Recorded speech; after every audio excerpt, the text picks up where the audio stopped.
Matt's story, the field of waiting.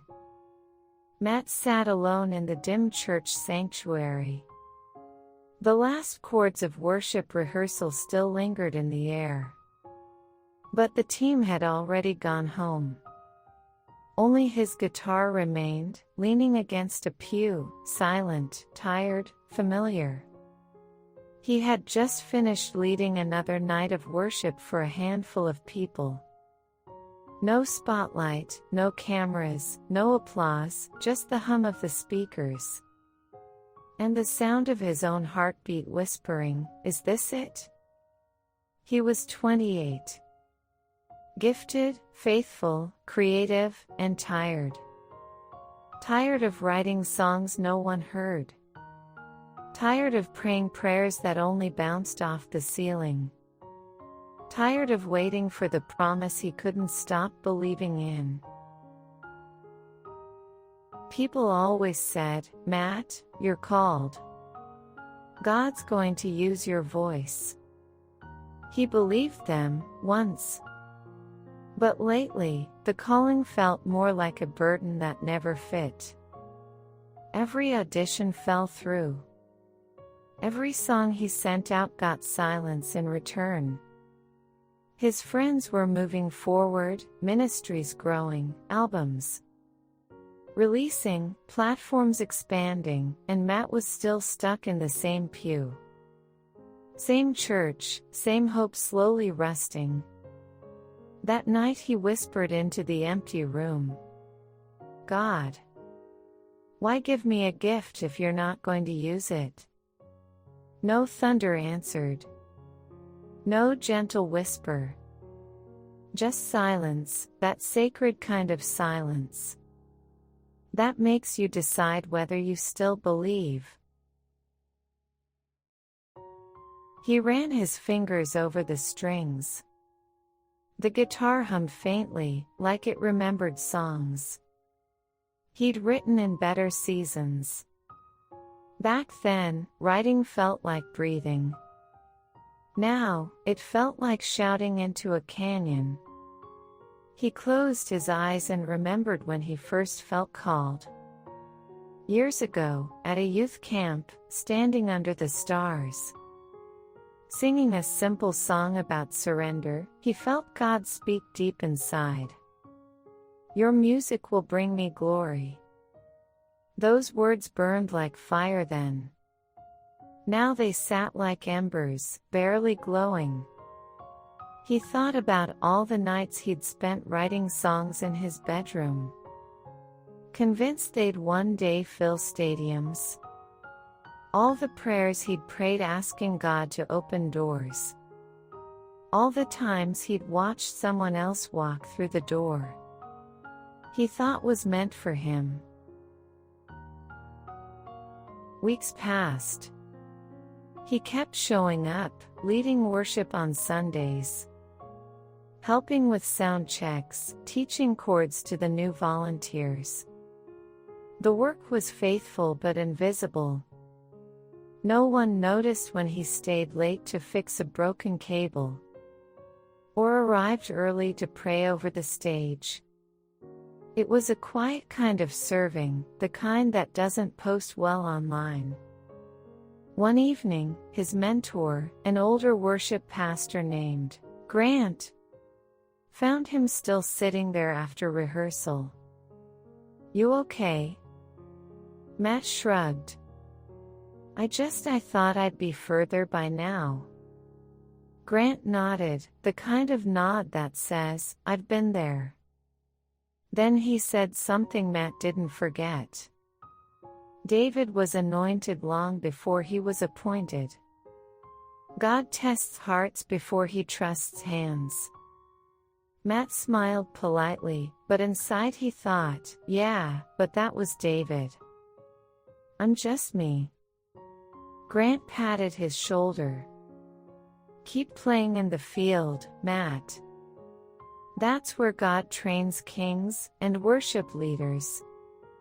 Then he left, and the room fell quiet again. Days turned into months. The calendar pages flipped with no news, no breakthroughs. Some nights Matt scrolled through his phone, watching others rise, the same friends who used to practice beside him now touring, recording, thriving. And here he was, in the same small church, in the same town, with the same unanswered promise. He wondered if he should give up, maybe take a stable job, stop writing songs that no one would ever hear. Maybe this was just his own dream, not God's calling. The thought terrified him. Not because he feared being wrong about God, but because he feared being right, and still being left behind. One night, during a midweek prayer service, the sound system failed. Half the team left frustrated, but Matt stayed behind. He sat at the piano, alone, and began to sing softly, not for anyone else. Not even for the recording he sometimes kept running, just a song from the tired part of his heart. Even when I'm unseen, you're still watching me. Even when I'm waiting, you're still working. The words came slow, raw, unpolished. Tears slid down his face as he played. He realized he wasn't writing a song anymore, he was praying. And in that quiet moment, something holy settled in. No audible voice, no vision, just peace. Steady and kind, like hands lifting the weight off his chest. He felt the Spirit whisper in his heart. Matt, I'm not delaying you. I'm developing you. That night, Matt went home different. He didn't have new followers or a record deal, just a new kind of faith. He began to see the church not as a limitation, but as his field, the one God had entrusted to him. He served with joy again. He wrote songs that no one asked for but heaven loved. And slowly, the waiting stopped feeling like punishment. It began to feel like preparation. He stopped asking, when will it be my turn? And started asking, what are you teaching me here? He stopped measuring success by visibility and started measuring it by faithfulness. Months later, someone recorded one of his spontaneous songs during a small prayer night. The clip found its way online, raw, simple, full of presence. It didn't go viral. It just reached one or two people who really needed it. And that was enough. Because by now, Matt had stopped measuring success by numbers. He measured it by obedience. He still didn't know what was next. But he no longer asked for the stage. He asked for God's presence. And somehow, that changed everything. The last scene fades with him closing the church lights, whispering the same line he'd sung months ago. Even when I'm unseen, you're still watching me. And the narrator says softly, he doesn't know it yet. But this is where kings are made, in the fields of faithfulness. Because God doesn't waste waiting. He uses it to build worshipers who can carry his heart. Matt was learning what David learned centuries before. That anointing comes in private. But appointing comes in God's time. And the field, the quiet, unseen, ordinary field, is where both are prepared. David's story, the shepherd and the king. Long before stages and songs, before kingdoms and crowns, there was another young man, hidden, humble, and waiting. His name was David. And just like Matt, he was gifted, not just with music, but with a heart that saw God clearly when no one else did. The story begins in Bethlehem, a small, dusty town where nothing great was expected to happen. When God told the prophet Samuel to go there, he said, "I have chosen one of Jesse's sons to be king." So Samuel arrived, horn of oil in hand, heart full of purpose. Jesse's sons lined up, tall, strong, confident. One by one, Samuel thought, surely this must be the one. But God whispered, no. Not him. Finally, Samuel asked, "Are these all your sons?" And Jesse replied, almost as an afterthought, "There's still the youngest, but he's out tending the sheep." The prophet waited. And the boy, ruddy, sunburned, still smelling of grass and sheep, ran toward the house. "David." God said, "Rise and anoint him, this is the one." And as the oil flowed down his head, the Spirit of the Lord came upon David with power. But here's the part most people miss. After the anointing, David went back to the field. No throne. No crown. Just sheep. The same chores, the same hills, the same silence. Imagine the confusion. You've been told you're chosen, yet your life looks unchanged. The prophet has poured oil over your head, declared God's calling, and then nothing. Your brothers still treat you like the errand boy. Your father still sends you out to watch the sheep. The world looks exactly the same, except now you carry a promise you can't see and a calling no one else believes. But David didn't argue. He went back to what he knew, serving faithfully in small things. He played his harp among the sheep, his melodies rising to heaven like incense. He fought off lions and bears with nothing but courage and a slingshot. He learned to trust God where no one was watching. That's where kings are born, not on the throne, but in the fields of obscurity. Years passed. Saul was king, but his heart drifted from God. David was called to play music in Saul's court, not to rule, but to soothe. He played the harp until demons fled and the king found peace. Still, he was unseen for who he truly was. Anointed as king, but serving as a musician. Called to lead, but standing in the shadows. The gap between promise and reality must have been excruciating. But David kept playing. Kept serving.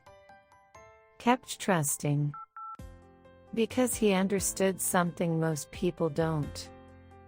Faithfulness in small things prepares you for great things. And one day, David's father sent him to deliver bread to his brothers at the battlefield, a simple errand. Just another ordinary day. But on that day, Goliath appeared.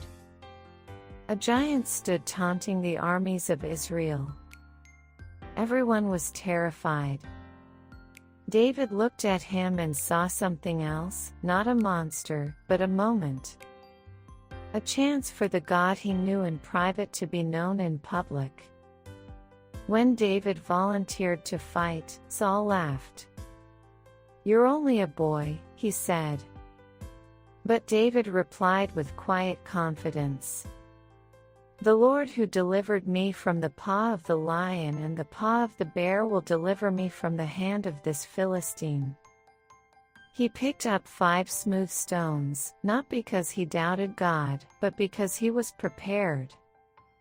And with one shot, one swing, one act of faith, the giant fell. Victory wasn't random, it was the product of 1,000 unseen days of obedience. David's sling only worked in public because it had been tested in private. The courage he showed on the battlefield was forged in the solitude of the fields. The faith he displayed before the nation was developed in the silence before his sheep. No one saw the preparation. Everyone saw the result. And that's how God works. He builds you in secret so he can promote you in public.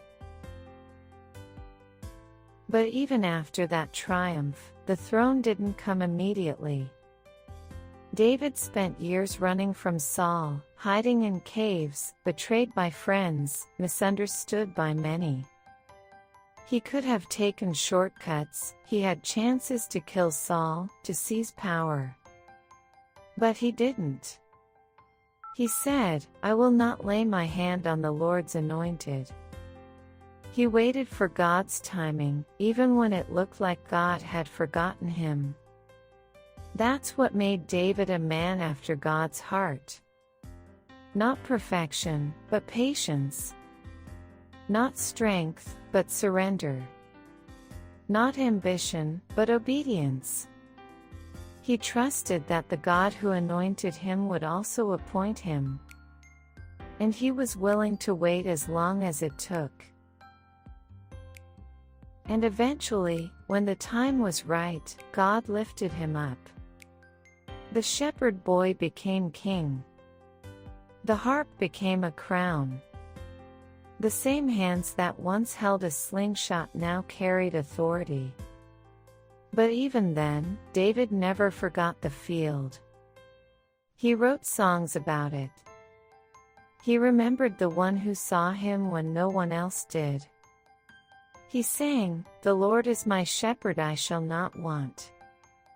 Because he had learned firsthand, the God who called him was the same God who kept him in the waiting. The anointing was real. But the timing was God's. And in the gap between the two, David became the kind of king who could lead with humility, worship with authenticity, and trust with his whole heart. Maybe you, too, are standing in your field, faithful but unseen, called but still waiting. Listen, if God anointed you, he hasn't changed his mind. The promise may feel delayed, but it's not denied. He's forming your heart to carry the weight of what's coming. Every hidden act of obedience, every quiet song, every unseen tear, he sees it. And one day, you'll understand that what looked like delay was actually design. Because God doesn't waste waiting. He uses it to build worshipers who can carry his heart. David wasn't promoted because he was talented. He was promoted because he was trustworthy. And trustworthiness is forged in the field, not on the stage. Matt and David separated by centuries but connected by the same truth. Both were gifted. Both were called. Both were waiting. And both discovered that God's delays are not his denials. That anointing comes in private, but appointing comes in his time. That the field is not a punishment, it's a classroom. That faithfulness in obscurity prepares you for fruitfulness in visibility. Matt didn't know David's story when he sat in that empty sanctuary. But he was living it. And if you're in the field right now, leading worship for a handful, writing songs no one hears, serving where no one sees, you're living it too. So keep playing in the field. Keep worshiping when no one's watching. Keep serving when no one notices. Because God is not delaying you, he's developing you. The anointing is real. The calling is confirmed. The timing is His. And when the moment comes, when your Goliath appears, when your stage is set, when your door opens, you'll be ready. Not because you demanded it, but because you were faithful in the waiting. And that's when the world will see what God has been building in secret all along. Not just a worship leader, not just a king, but a heart after God's own. So if you're in the field today, hear this. You are not forgotten. You are not overlooked. You are not wasting time. You are being prepared. And the same God who saw David tending sheep sees you leading worship in an empty room. The same God who anointed a shepherd boy to be king has anointed you for the work He's called you to. So stay faithful. Stay humble. Stay obedient. Because your field is not your finish line. It's your training ground. And one day, when the time is right, the whole world will see what heaven has been watching all along. If this story spoke to you, thank you for listening all the way to the end. Your comments mean more to me than you know. They remind me that these stories are reaching real hearts in real places. So before you go, would you share where you're watching or listening from? It's a joy to see how far faith can travel, one mustard seed at a time. And if this message encouraged you in your own waiting season, please subscribe to Mustard Seed Stories, where every week we share real stories of pain, healing, and grace.